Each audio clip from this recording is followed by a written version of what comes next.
Donc, ce que je suis aujourd'hui, je l'ai toujours été. La petite vendeuse, voilà, j'ai été cireur de chaussures, j'ai vendu des arachides, des patates, des pimpins à l'époque. Donc, voilà, je suis dans un prolongement.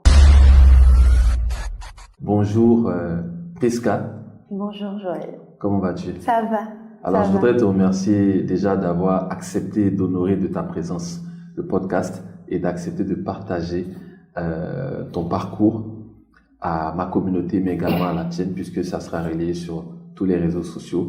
Merci pour la spontanéité, merci pour la présence et merci pour l'élégance. Non, non, mais déjà, il n'y a pas lieu de dire merci parce qu'on est en famille.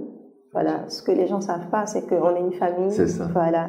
Et puis, tu as toujours été là quand on a demandé que tu sois là. Du coup, voilà.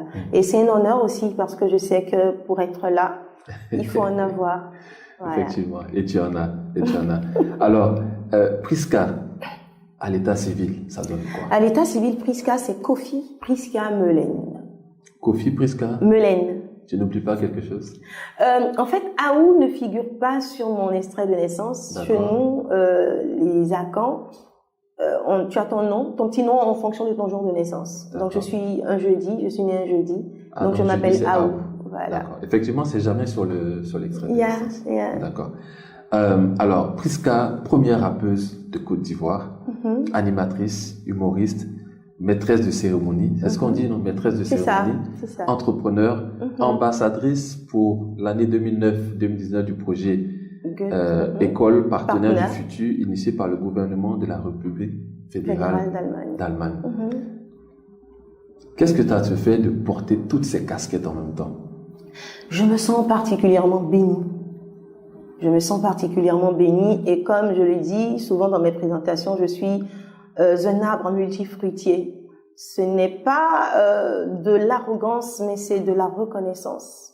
Voilà, donc porter toutes ces casquettes, pouvoir faire tout ce que je fais, je me sens bénie et je me sens aimée, particulièrement par le Créateur, parce que il a fait de moi une terre fertile. Voilà, donc voilà. Aujourd'hui, on voit Prisca, et moi, la question que je me pose, et j'aime bien me poser cette question quand je rencontre une personnalité, c'est à quoi ressemblait cette personne étant enfant? Oh, j'ai toujours été une enfant très extravertie. D'accord. Voilà, donc ce que je suis aujourd'hui est le prolongement de ce que j'étais. Et mes parents, ça ne les étonne pas parce que j'ai toujours été la pimpin de la famille, tout ça, à l'école, dans les ballets, voilà, mini variétoscope au quartier et tout. J'ai toujours été une fille très débrouillarde parce que par rapport à notre histoire de famille, voilà. Donc, ce que je suis aujourd'hui, je l'ai toujours été. La petite vendeuse, voilà, j'ai été cireur de chaussures, j'ai vendu des arachides, des patates, des pimpins à l'époque. Donc, voilà, je suis dans un prolongement. Mais est-ce que toutes ces activités n'ont pas eu un impact sur la vie scolaire de Prisca? Non, du tout. J'ai toujours été une élève, je ne dirais pas très brillante, mais brillante. Voilà. Dans la moyenne? Oui. J'ai toujours été dans la moyenne et voilà, mes professeurs m'ont toujours remarqué, mes maîtres et mes professeurs m'ont toujours remarqué comme étant une bonne élève. Peut-être sauf les professeurs de mathématiques et de physique. D'accord, tout ce qui était scientifique. Non. C'est pas trop. Non, c'était pas trop. Ouais.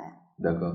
Et comment était l'environnement à la maison avec une fille interactive qui vend tout, qui bien. C'est déjà famille nombreuse ou fille unique? Du tout. Petite famille moyenne? Non, ouais, bon, je sais pas si je veux dire. Bon, mon père était gendarme. Je dis était parce que mon père est décédé. Ah, d'accord. Donc moi,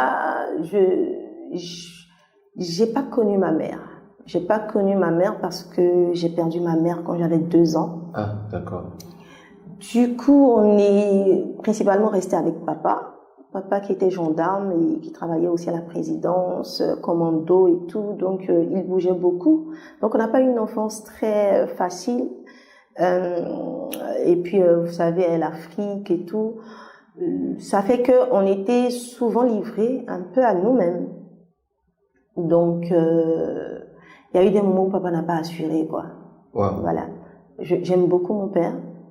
Il y a des problèmes qui expliquent, il y a des choses qui expliquent certaines situations, mais il y a eu des moments où il n'a pas assuré et on a dû assurer nous-mêmes. Voilà, étant enfant. Donc, quand tu dis nous-mêmes, c'est une fratrie de combien de personnes? On est 8. On est 8, mais ceux qui ont assuré, c'est pas les 8. Parce que d'autres sont venus après. Il y a ma grande sœur, Ella, Madame Conan, qui est une maman pour nous, que j'aime énormément. C'est une femme en qui je puise beaucoup, parce qu'elle a un courage. Du coup, c'est l'aînée? Oui, c'est l'aînée. Puisque quand tu dis maman, c'est que quelque oui, part, c'est l'aînée. Elle nous a porté. C'est l'aînée. Après, Ella, il y a James, Dominique, mon grand frère. Et donc, c'est à 3 là que, voilà, on a dû gérer. Tirer les autres. Voilà, parce que quand je faisais cireur avec mon grand frère, Dominique. Et là, elle vendait un peu de tout, des haricots, pain, condiments, voilà. Donc, à la maison, c'était pas très facile. Donc, on était entre nous. Quand papa n'était pas là, on était entre nous. C'est vrai qu'il y a eu des femmes qui sont passées dans la vie de papa et tout, mais voilà. Donc, à la maison, on était entre nous, on gérait, voilà. Ça n'a pas dû être facile. Maman n'est plus là. Chaque enfant est obligé de se débrouiller. En plus, tu mentionnes qu'il y avait des mamans qui passaient, donc souvent c'est des marâtres, donc pas très gentils. Après, tu as peut-être eu on a eu la chance d'avoir des mamans gentilles. Qui ont assuré. Oui, qui ont assuré le temps qu'elles étaient là et tout. Voilà, elles étaient gentilles. On dirait que papa c'était un beau gosse. Hein. Parce que on dirait que les temps qui sont passés. Hein. Non, on a eu 2 mamans qui sont passées. Et peut-être que quelque part, ils cherchaient aussi quelqu'un qui pouvait assurer. Ouais, voilà.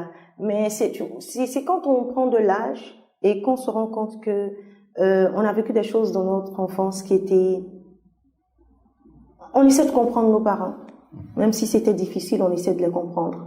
Voilà. Okay. Et puis aujourd'hui, quand vous avez un autre œil que l'œil normal, que l'œil naturel, vous comprenez beaucoup de choses. Voilà.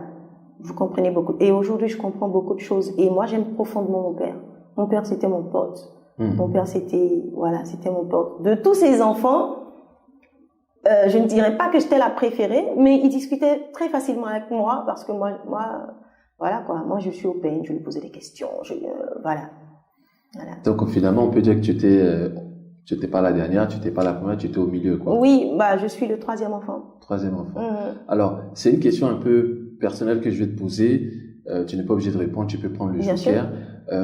Aujourd'hui, est-ce que Prisca, on dit souvent que c'est quand on commence à avoir des enfants qu'on commence à comprendre un peu comment les parents... tu disais qu'aujourd'hui, tu comprends beaucoup de choses. Est-ce que c'est parce que toi-même, tu as des enfants? Non, que tu comprends beaucoup de choses? Non, j'ai pas d'enfant encore, mais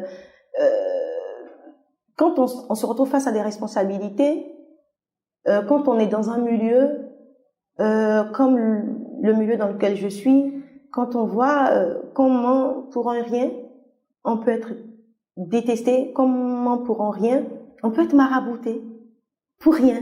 Elle veut dire quoi? Genre, c'est elle qui s'habille bien, quoi. Aujourd'hui, excusez-moi, pour un rien on vous empoisonne, pour un rien on gâche votre vie, ou bien on vous gâte. C'est comme ça on dit à Abidjan, on te gâte. Pour que ton nom se gâte. Tu es là, mais tu sers à rien. Voilà, pour que ton nom se gâte et puis pour que, voilà, ce qu'ils ont l'habitude d'entendre, les éloges, les trucs, voilà, ça les énervait. On a gâté, maintenant ils vont dire quoi de bon sur la personne. Donc, moi, je suis assez ancrée dans la prière. Donc, quand tu es assez ancrée dans la prière, il y a beaucoup de choses que tu comprends. Voilà. Et aujourd'hui, je vois le monde, voilà. Bon, pas aujourd'hui, mais je vois le monde sous 2 aspects. Ok. Et donc, bien évidemment, la question sur les enfants que je t'ai posée, j'avais la réponse, puisque dans le thème de l'émission, tu as dit que c'était la famille, donc je savais ça. Mais la raison pour laquelle j'ai posé la question, et c'est peut-être là l'information que j'avais pas, que je vais peut-être avoir aujourd'hui, est-ce que c'est par rapport à ton enfance que tu prends ton temps finalement pour les enfants? Je sais pas si tu comprends. Oui, je comprends. Je pense... Est-ce que c'est lié? Je pense que c'est lié. Parce que même quand on l'ignore, c'est forcément lié. Ce qu'on est aujourd'hui découle de ce qu'on a vécu, voilà.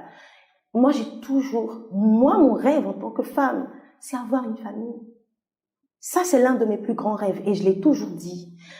Comme je n'ai pas grandi dans une famille où il y avait maman et il y avait papa, j'ai toujours voulu avoir une relation stable dans laquelle j'allais pouvoir faire venir mes enfants. Voilà. Donc, on va dire malheureusement ou heureusement, je suis une personne publique. Toute ma vie, j'ai été une personne publique. Donc, ça fait que souvent, on ne vient pas vers nous forcément pour les bonnes raisons. D'accord? Et souvent, les gens nous connaissent avant de nous connaître, avant de nous rencontrer. Donc, souvent, tu peux tomber sur un homme qui n'est pas forcément bien intentionné, qui va se servir de ce qu'il sait de toi pour passer pour la personne qui te plairait. Tu vois? Donc, beaucoup d'échecs